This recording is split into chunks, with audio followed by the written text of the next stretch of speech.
On the day a thug threw acid on my face, my mom was at my cousin's coming-of-age ceremony. Ironically, it was also my birthday. Dying, I sent my mom a desperate voice message for help. She shot back a text, "Stop playing these games for attention, you don't fool me." That same night, mom got called into work to handle a case involving a woman's body. The body was beyond recognition and her limbs were mutilated. For 3 straight days and nights, mom pieced together that the victim had suffered unspeakable abuse and died in utter despair. She cursed the killer's cruelty. What she didn't realize was that the dead woman was me, the daughter she hated. They found my body 3 days later in a trash pile at the market. It reeked so bad that a stray dog sniffing around for food started barking like crazy. A passing patrol officer, alerted by the noise, discovered the disfigured corpse. Quickly, the local police formed a special task force led by my mother, Jennifer Cooper. When my mom arrived at the crime scene, she looked upset. Her team, aware she had taken a personal day, murmured apologies. "Captain Cooper, we know you were off for your daughter's coming of age, but this case is big and you're the best we've got." Mom's expression softened slightly, but she didn't clarify that she had actually been at her niece Kelly Butler's ceremony, not her daughter's. She treated Kelly as her own. Despite her extensive experience, Mom appeared pale and gravely serious at the scene. "Looks like she went through hell before she died," Mom muttered, examining the body's wounds. Her face twisted in anger as she spat out, "Asshole, so damn cruel." There I was, silently watching over my own corpse. Even as a spirit, the memories of my final torment brought pain and fear. Right then, a forensic expert walked over, a grim look on his face as he shared the latest findings with Mom.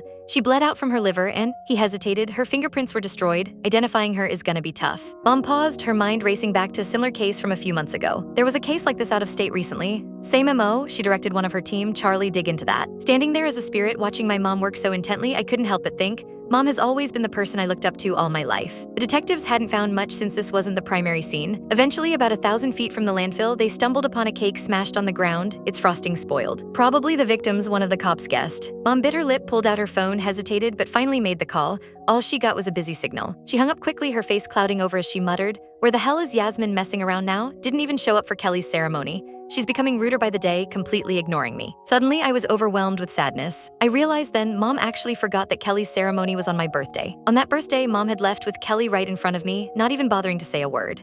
They wrapped my body up and shipped it back to the police station. "It's gonna be tough to ID her. DNA comparison could take days," the forensic expert mentioned. Mom nodded, stripped off her gloves after a fruitless search, and headed back with the team. Charlie glanced at my ruined face and said sadly, "Captain Cooper, the victim's family must be heartbroken. We've got to catch the bastard who did it." Mom kept her face straight. Charlie continued, "But Captain Cooper, with your skills, I bet this case will be closed in no time." Used to the praise, Mom simply urged Charlie to speed up reviewing files from similar out-of-state cases. I knew from childhood that my mom was an excellent cop. Ever since I can remember, she was always buried in cases at the station.